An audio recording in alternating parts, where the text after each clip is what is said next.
और आप देख रहे हैं चंद्रप्रभु गेट। दोस्तों आज मैं आपको लेकर आया हूँ उदयपुर के सिटी पैलेस। 11 बजे करीब हम आ जाए हैं। थोड़ी गर्मी है लेकिन चलेगा, घूमने के लिए परफेक्ट इसके अंदर।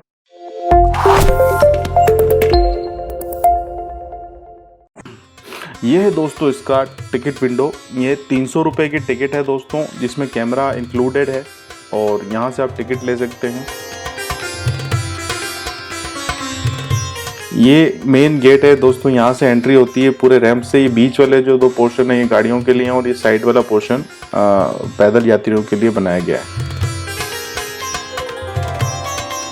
दोस्तों ये जो आप बाहर किले के बाहर जो आंगन देख रहे हैं, इसको बोलते थे दीवाने आम। जब भी महाराणा जो होते थे उनको पब्लिक से कोई इंटरेक्शन करना होता था, कोई प्रोग्राम या कोई इवेंट कोई भी होता था, तो वो यहाँ पे पब्लिक गैदरिंग होती थी और वो उनसे ऊपर मिलते थे। दोस्तों मेवाड़ साम्राज्य 568 ईस्वी में उदयपुर से 30 किलोमीटर दूर एकलिंग जी मंदिर के पास एक नागदा गांव है, वहां पर था।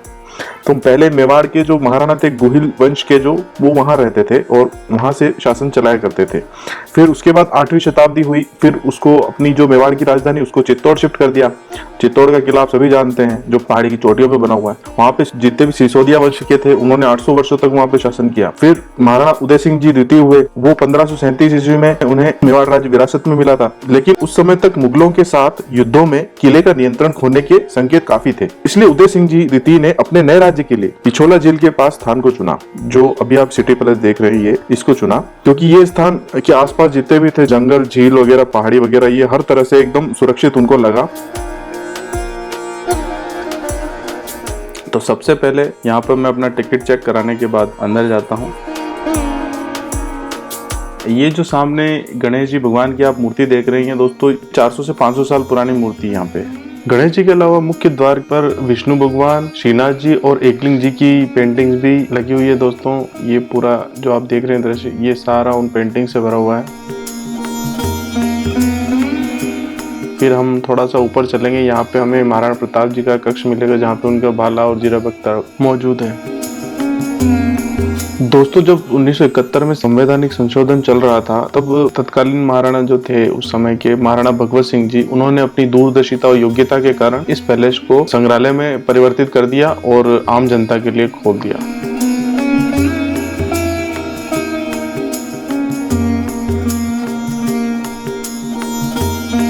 दोस्तों महाराणा प्रताप युद्ध के दौरान जिन अस्त्र शस्त्रों का यूज करते थे, वो जिसमें भाला, ढाल, तलवार, तीर कमान और उनका कवच थे, वो इस कक्ष में रखे हुए हैं, जिनका कुल मिलाकर वजन 35 किलो था।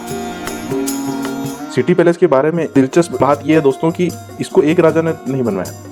इसकी वजह से पूरा करने में लगभग 400 साल लग गए और इसके निर्माण के दौरान कई राजाओं को देखा गया। महाराणा प्रताप के अकबर थे युद्ध के दौरान, और उसके बाद में जो महाराणा हुए, इन सभी ने भारत की स्वतंत्रता तक गद्दी संभाली। घोड़े के मुंह पर जो ये हाथी का मुखौटा पहनाया हुआ है दोस्तों, इससे दुश्मन के जो हाथी होते थे, जो बड़े आक्रामक रूप से युद्ध में तहलका मचाते थे, तो वो कंफ्यूज हो जाते थे और इन्हें अपना बेबी एलिफेंट समझकर वो शांत हो जाते थे, जिससे इनको युद्ध जीतने में काफी सफलता मिलती थी। 1559 ईस्वी में महाराणा प्रताप जी के बेटे हुए अमर सिंह जी। तब इनकी परंपरा के अनुसार जो महाराणा प्रताप जी के पिताजी थे महाराणा उदय सिंह जी, वो अपने पोते अमर सिंह को लेके एकलिंग जी मंदिर में माथा टेकने गए। वहां से जब वह लौट के आए तो उन्होंने यहाँ पर जो अपनी ये पहाड़ी थी, इन पहाड़ियों पर जहाँ सिटी पैलेस है, इन पहाड़ियों पर उन्होंने एक शिकार किया। तो इस कारण उनको ये जगह काफी अच्छी लगी और सुरक्षित भी लगी और पानी और पहाड़ियों से घिरी हुई लगी। फिर वो थोड़ा सा और पहाड़ी की तरफ पहुंचे, वहाँ पे एक साधु सन्यासी बैठे हुए थे। उन महात्मा जी का नाम गोस्वामी प्रेमगिरी जी महाराज था। उन महात्मा जी ने उदय सिंह जी से कहा कि राजन, आप अपना महल यहाँ बनवाइए। तो उनकी राय पाते ही आंगन में चौकी महल की नींव रखी गई। ये वही गोस्वामी प्रेमगिरी जी महाराज का मंदिर है, जिनके आशीर्वाद से महाराणा उदय सिंह जी ने सिटी पैलेस का निर्माण प्रारंभ करवाया। दोस्तों अभी हम ऊपर जा रहे हैं लाखू खोखड़े की तरफ। इस खोखड़े का निर्माण महाराणा करण सिंह जी ने करवाया था। ये फोटो आप उनकी देख रहे हैं लगी हुई। इस लाखू खोखड़े की विशेषता दोस्तों ये है कि इसमें जो आप ये कुंड देख रहे हैं, ये वाला कुंड, ये मार्बल का कुंड बना हुआ है। इसकी विशेषता ये थी कि जब भी कोई नए महाराणा बनते थे, राज्याभिषेक होता था, तब इस कुंड के अंदर 1 लाख चांदी के सिक्के डालकर उन्हें, बाहर जनता होती थी, पब्लिक होती थी, वो दीवाने आम जो आपने देखा था, वहाँ पे एकत्रित जनता को ये नए महाराणा बनने की खुशी में बांट दिए जाते थे। और आखिरी बार दोस्तों इस कुंड का प्रयोग 1930 में किया गया राज्याभिषेक के दौरान। ये जो आप खिड़की देख रहे हैं इसे गोखड़ा कहते हैं दोस्तों। यहाँ से पूरा पिछोला झील का नज़ारा आ रहा है, क्योंकि पूरा सिटी पैलेस पिछोला झील के किनारे बसा हुआ है। यहाँ से देखिए काफ़ी सुंदर आकर्षक दृश्य नज़र आता है। दोस्तों ये हैं बाबूजी चतुर सिंह जी। ये एक लोकप्रिय कवि, योगी और समाज सुधारक भी थे। इनको ये महाराणा कुल में पैदा हुए थे। इनको पतंजलि और वाल्मीकि भी कहा जाता था राजस्थान का। इन्होंने ना जो इंडिया का जो प्राचीन जो ज्ञान था उसको एकदम सरल भाषा में कन्वर्ट करके आम लोगों तक पहुंचा दिया था। बहुत सादा जीवन और उच्च विचार वाले रखते थे ये। कोई राजमहलों का शौक नहीं था, एकदम सिंपल लिविंग थी इनकी। इनके कमरे में इनकी खड़ावें वगैरह रखी हुई हैं।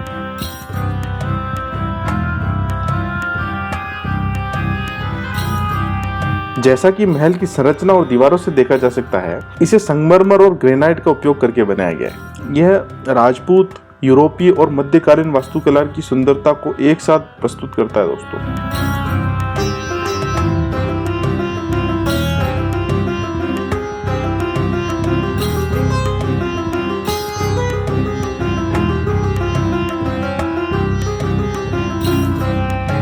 दोस्तों ये जो छोटे दरवाजे आप देख रहे हैं जिसमें झुक के जाना पड़ रहा है, ये दरवाजे उस तरह से बनाए जाते थे कि मान लो अगर बाहर से कोई दुश्मन अंदर किले में घुस भी जाए तो एक बार में एक ही आदमी इसके अंदर प्रवेश कर सकता था। इतनी देर में क्या होता था कि जो भी यहाँ पे गार्ड होते थे वो तलवार लेके खड़े होते थे, तो वो उनको सिंगल से सामना करने में आसानी होती थी।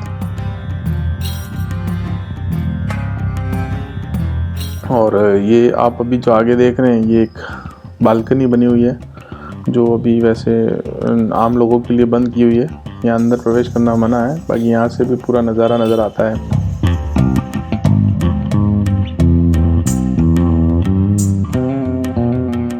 दोस्तों ये है महल का 4th फ्लोर। इसकी खास बात ये है कि इसमें जो आप ये जो पेड़ पौधे लगे हुए देख रहे हैं, ये सेंटर में ये कैसे लगे होंगे, इसका कारण ये है कि इसके नीचे पहाड़ी है। यानी ये इसका डिज़ाइन कुछ इस तरह से आर्किटेक्चर किया गया कि इस पहाड़ी के ऊपर ऐसा 4th फ्लोर बनाया हुआ है। इसके नीचे सच में ज़मीन ही है और वो पहाड़ी वाली ज़मीन है, और बाहर से देखने पर ऐसा लगेगा कि चौथा माला है, क्योंकि चौथे माले के बीच में आ रही थी तो यहाँ पर इन्होंने ये क्यारी बना दी।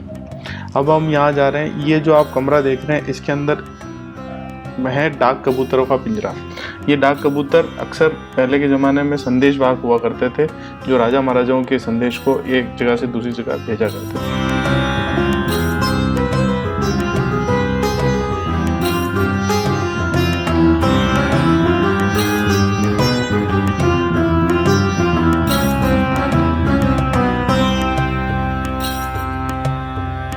दोस्तों ये है महाराणा फतेह सिंह जी का कक्ष। ये जो कुर्सी रखी हुई आप देख रहे हैं दोस्तों, ये ब्रिटिश काल में 1911 में जो 5th जॉर्ज थे उन्होंने एक सभा बुलाई थी जिसमें देश के जितने भी राजा महाराजा थे उन सबको इनवाइट किया गया था। लेकिन मेवाड़ की आन बान और शान की मर्यादा संभाल के रखने के लिए महाराणा फतेह सिंह जी उसमें बिल्कुल सम्मिलित नहीं हुए, और उनकी जो कुर्सी थी ब्रिटिश साम्राज्य के जॉर्ज ने उनकी वो कुर्सी यहाँ पे भिजवाई।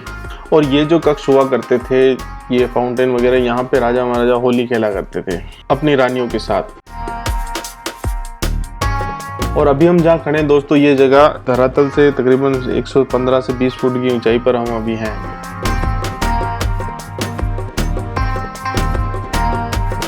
दोस्तों ये जो दीवार आप देख रहे हैं, इन दीवारों के दोनों तरफ हाथियों को खड़ा कर दिया जाता था, और ये जो फोटो आप देख रहे हैं कुछ इस तरह से इन हाथियों से जो आजमाइश कराई जाती थी। जो हाथी दीवार को टच हो जाता था वो हार जाता था। ये मनोरंजन का साधन था, और आखिरी बार 1951 में इस प्रतियोगिता का आयोजन हुआ था। ये 5th फ्लोर के जो कुछ नक्शे और प्लान बने हुए हैं जिसमें दिखाया गया है कहाँ पे क्या है, उसके बारे में थोड़ी जानकारी है। तो थोड़ा आगे बढ़ेंगे हम। सकड़े रास्ते, गुप्त रास्ते, इनमें काफी सारे गुप्त रास्ते भी हैं।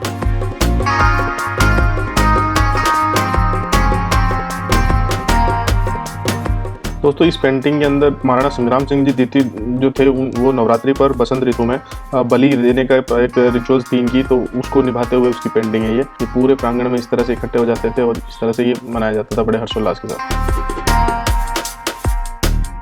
महाराणा प्रताप के अकबर से युद्ध के दौरान और उसके बाद में जो महाराणा हुए, अमर सिंह जी, भीम सिंह जी, सज्जन सिंह जी, इन सभी ने भारत की स्वतंत्रता तक गद्दी संभाली। वर्तमान में जो अभी महाराणा अरविंद सिंह जी हैं वो उत्तराधिकारी हैं, और सिटी पैलेस में अधिकांश चीजें वही चलाते हैं।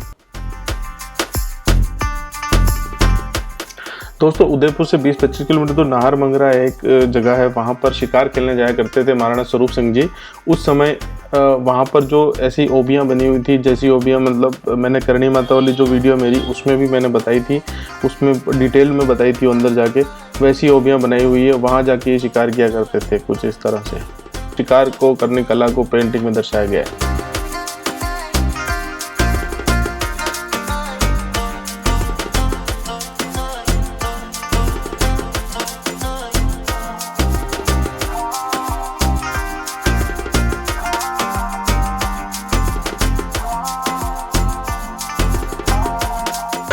दोस्तों इस कमरे को कहते हैं कांच की बुर्ज और शीश महल, और कांच की बुर्ज के नाम से जाना जाता है। इसका दरवाजा हाथी दांत से बना हुआ है और पूरे कमरे में कांच का वर्क किया हुआ है। ये महाराणा शंभू सिंह जी ने बनवाया था अपने शयन कक्ष के रूप में।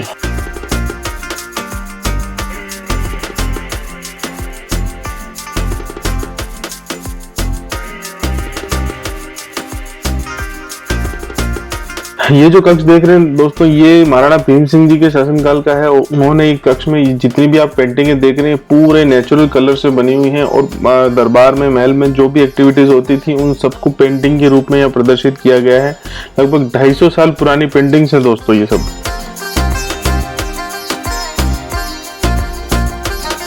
किसी एक महाराणा ने इस महल को नहीं बनाया, काफी महाराणा जैसे जैसे महाराणा आते गए उन्होंने अपने हिसाब से निर्माण कार्य करवाए और इतना बड़ा ये सिटी पैलेस बना। ऐसी बातें जो कम लोग ही जानते हैं दोस्तों। 1818 के आसपास उदयपुर ब्रिटिश सरकार के साथ एक संधि का हिस्सा बन गया था, जिससे उन्हें राज्य को हमलावरों से बचाने में मदद मिली। सिटी पैलेस उदयपुर भारत का दूसरा सबसे बड़ा स्थान है दोस्तों।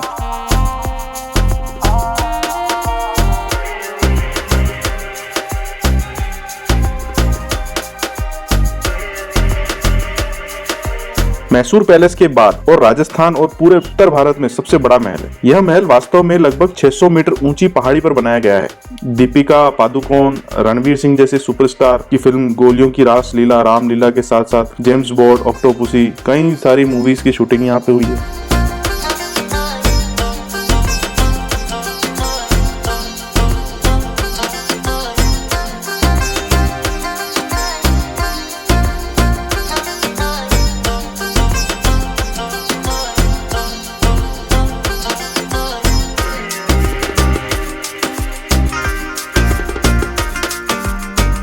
दोस्तों ये कक्ष जो आप देख रहे हैं ये मेवाड़ के एक बहुत प्रसिद्ध कवि श्यामल दास जी का कक्ष है।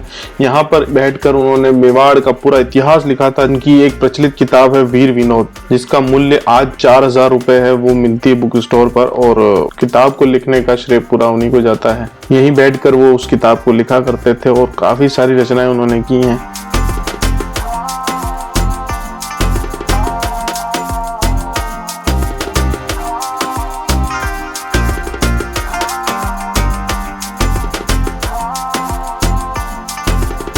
दोस्तों वो सामने पानी के अंदर जो आपको नजर आ रहा है उसका नाम है जग मंदिर। हालांकि वो कहने के लिए मंदिर है लेकिन अंदर कोई मंदिर नहीं है। वहाँ पे एक बार रेस्टोरेंट है और आप दिन में जाएंगे तो 500 रुपये चार्ज होगा और शाम को जाएंगे तो 800 रुपये चार्ज होगा। ये जो पेंटिंग्स आप देख रहे हैं दोस्तों ये सज्जनगढ़ दुर्ग की हैं, जिसका एक पूरा डिटेल वीडियो मैंने बनाया हुआ है। वो आपको डिस्क्रिप्शन में लिंक मिल जाएगा उसका, वो आप जरूर जाकर देखें। पेंटिंग्स हैं जो फूलों और फूल पत्तियों से बनाए गए कलर से करी गई हैं। नेचुरल कलर है एकदम। और ये जो पेंटिंग देख रहे हैं आप, ये 1930 से 1955 के अंदर जो महाराणा भोपाल सिंह जी थे शिकार करते हुए उनकी पेंटिंग। अब थोड़ा आगे चलते हैं। दोस्तों ये है मोती महल। इसमें मोती और कांच के शीशों से काफी अच्छा काम डेकोरेशन करके इसको बनाया गया था इस कमरे को। ये महाराणा करण सिंह जी जो महाराणा प्रताप जी के पोते थे उन्होंने, जिसमें ये राजस्थानी झूले और पेंटिंग्स और जो दरवाजे आप देख रहे हैं ये हाथी दांत के बने हुए, इनमें वर्क है।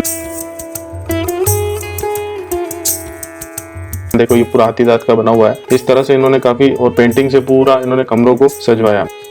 ये जो आप कक्ष देख रहे हैं भीम विलास, दोस्तों इस कक्ष को महाराणा भीम सिंह जी ने बनवाया था अपने शयन कक्ष के रूप में, और यहाँ वो रहते थे और यहाँ निवास करते थे।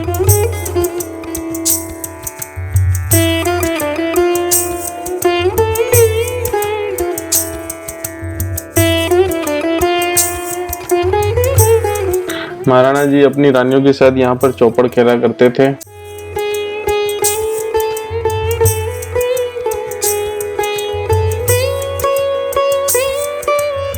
दोस्तों ये जो पोर्शन आपको दिख रहा है इसको बोलते हैं दीवाने खास, जो पीछे चौक नज़र आ रहा था, और ये जो है इसको बोलते हैं दीवाने आम। पब्लिक, मैंने आपको शुरू में बताया था, पब्लिक इंटरेक्शन के लिए जो प्रोग्राम होते थे, एक्टिविटीज़, वो यहाँ पे खड़े होकर राजा संबोधित करते थे। और राजा जी की 16 रानियाँ थी और उन 16 रानियों के लिए 16 खिड़कियाँ बनाई थी। तो ये जो दीवाने खास के अंदर जो भी प्रोग्राम होते थे वो यहाँ इस जगह से बैठ के देखते थे। राजा जी सामने वाली वो जो खिड़कियाँ लेफ्ट में, उन खिड़कियों में बैठी थी होती थी इनकी रानियाँ। अभी मैं आपको पूरा सामने वाली खिड़कियाँ भी दिखाता हूँ।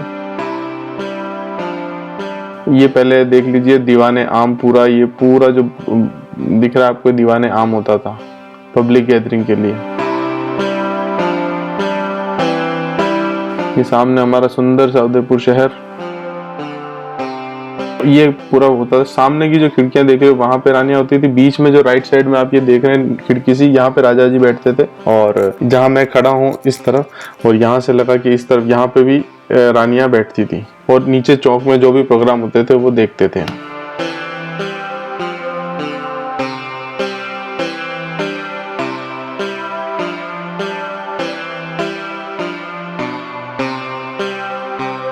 दोस्तों ये लिफ्ट राजा जी ने 1940 में बनवाई थी। इसका ये वाला दरवाजा लकड़ी का है और दूसरा ये वाला दरवाजा पत्थर का है। ये उनके पोर्टेबल वॉशरूम हुआ करते थे दोस्तों। पूरा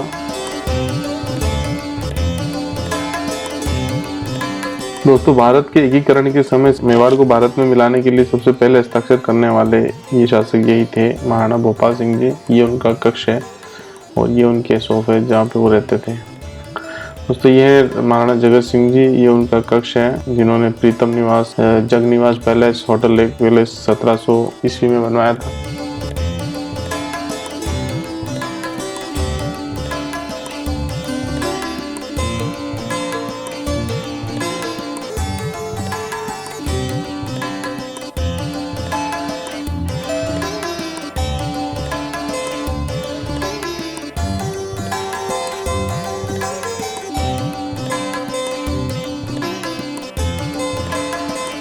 दोस्तों महाराणा भोपाल सिंह जी को जो रॉयल गिफ्ट्स मिलते थे वो यहाँ पे सजा के रखे हुए हैं शोकेस में। ये कमरों में देखिए किस तरह से नेचुरल कलर से एकदम पेंटिंग करके इनको।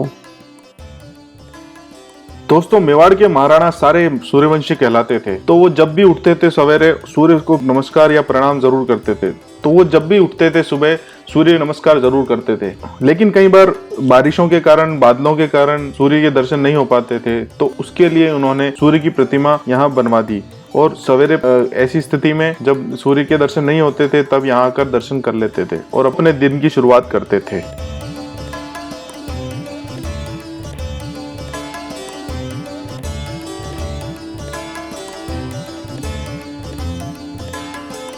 जैसा कि आप देख पा रहे हैं ये मोर बना हुआ है। इसमें जो ये वर्क दिख रहा है आपको, इसे पच्चीकारी वर्क कहते हैं दोस्तों। ये पच्चीकारी कला है। जो इस मोर चौक की शुरुआत जो थी वो महाराणा करण सिंह जी ने करी थी 1600 ईस्वी में।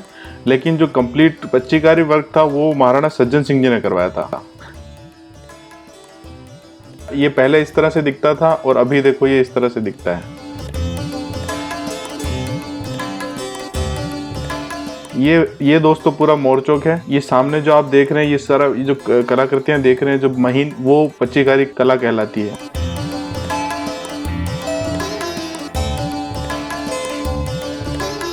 दोस्तों ये है माणक महल। इसके अंदर जो आप ये कांच का काम देख रहे हैं इसे महाराणा स्वरूप सिंह जी ने करवाया था। शुरुआत इसकी महाराणा करण सिंह जी ने करी थी, बनाया इसे उसी था। लेकिन जो कांच का वर्क आप देख रहे हैं ये बेल्जियम से मंगाए गए कांच थे। ये कांच का वर्क पूरा महाराणा स्वरूप सिंह जी ने करवाया 18वीं शताब्दी में।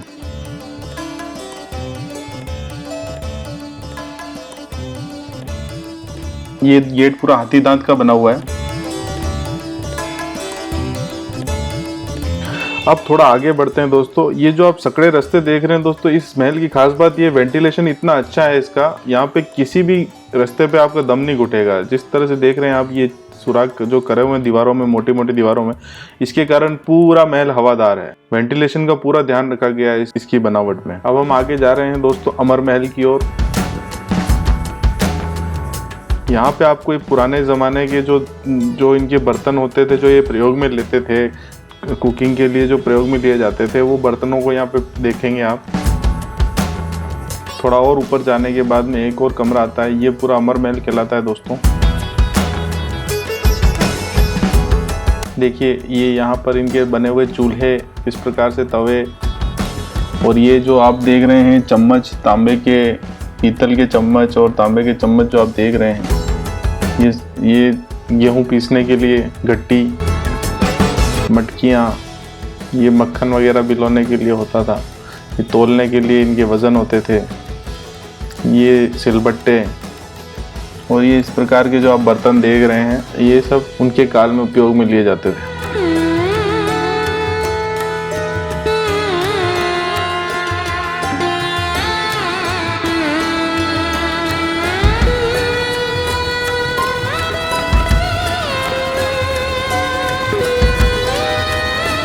दोस्तों ये है ब्रिज विलास।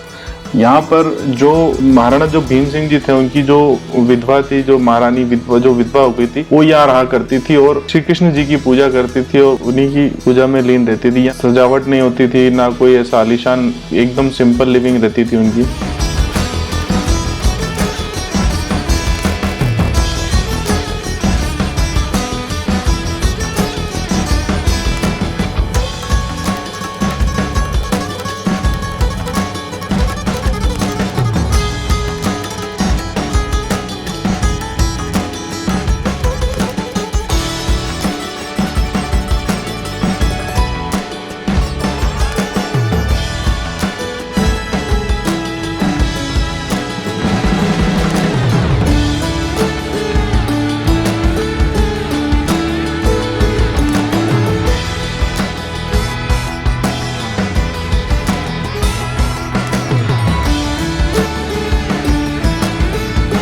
दोस्तों इस जगह का नाम है भोपाल विलास।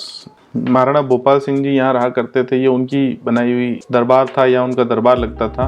ये जो आप नीचे सिगड़ी देख रहे हैं, ये पुराने ज़माने की सिगड़ी है। ये जो पंखा आप देख रहे हैं केरोसिन से चलता है, और ये ऊपर जो आप झूमर देख पा रहे हैं, ये बेल्जियम से मंगाया हुआ झूमर था।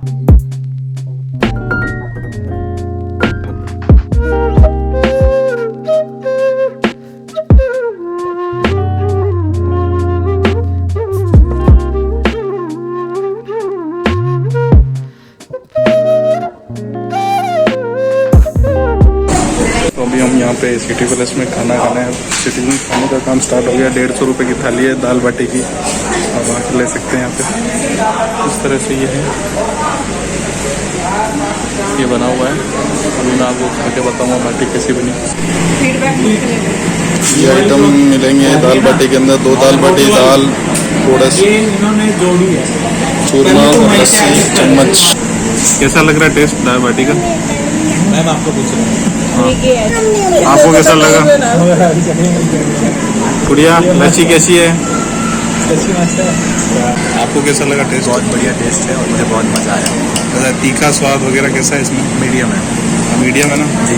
तो दोस्तों अगर मीडियम तीखा खाने के शौकीन हैं तो आप ज़रूर आइए यहाँ पे।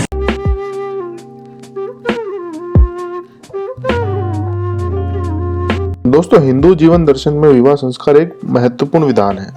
विवाह सामान्यतः एक खुले स्थान पर और भूमि पर अग्नि की परिक्रमा करते हुए संपन्न होता है। उसी प्रकार इस मंडप में भी 7 मार्च 2011 को बाईजीलाल पद्मजा कुमारी जी मेवाड़, जो कि हाल ही के जो राजा महाराणा है रणजीत सिंह जी मेवाड़, उनकी बेटी हैं, उनका विवाह राजकुमार डॉक्टर कुश सिंह परमार जी और संत रामपुर के साथ संपन्न हुआ था। ये इनका रॉयल मंडप है और यहाँ पे इनकी जितने भी पारिवारिक शादियां होती है वो इसी मंडप में होती हैं। मेवाड़ एवं बीकानेर के मध्य 1940 में उनके वैवाहिक संबंध स्थापित होने पर यह बग्घी बीकानेर के शाही परिवार द्वारा उपहार स्वरूप भेंट की गई थी। इस बग्घी का ढांचा स्टील एवं लकड़ी का बना हुआ है, जिसपे मोटी चांदी की परतें चढ़ी हुई है और बेल बूटे एवं पशु पक्षियों की आकृतियां उकेरी गई हैं।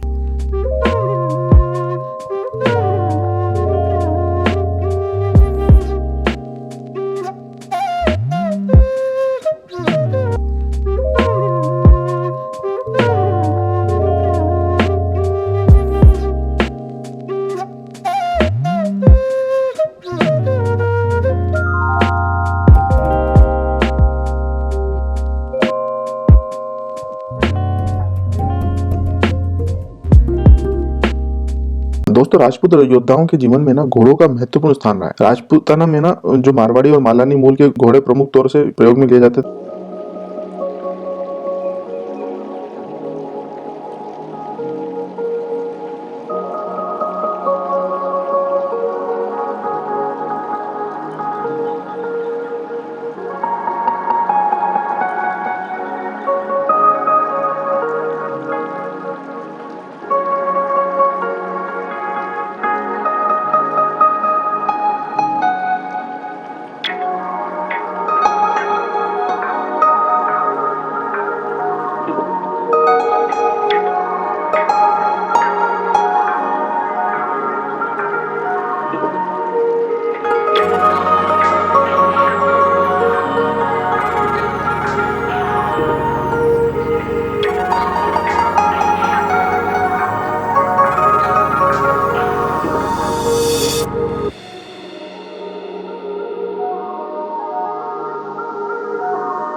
सिटी पैलेस देखा है। अब हम इनसे जानते हैं कि इनको कैसा लगा यहाँ पर आकर। और hi guys, my name is Mahesh Nandwani, belong from the Surat Gujarat. और मुझे ये मेरा फर्स्ट विजिट है। It's a wonderful place. आप अपनी फैमिली के साथ, फ्रेंड्स के साथ, इवन अपने पेरेंट्स के साथ यहाँ का एक अच्छा टाइम स्पेंड कर सकते हैं। आपको हिस्ट्री का बहुत सारा नॉलेज मिलेगा और आपको देखने लायक बहुत सी प्रदर्शनी है जो कि बहुत सुंदर है।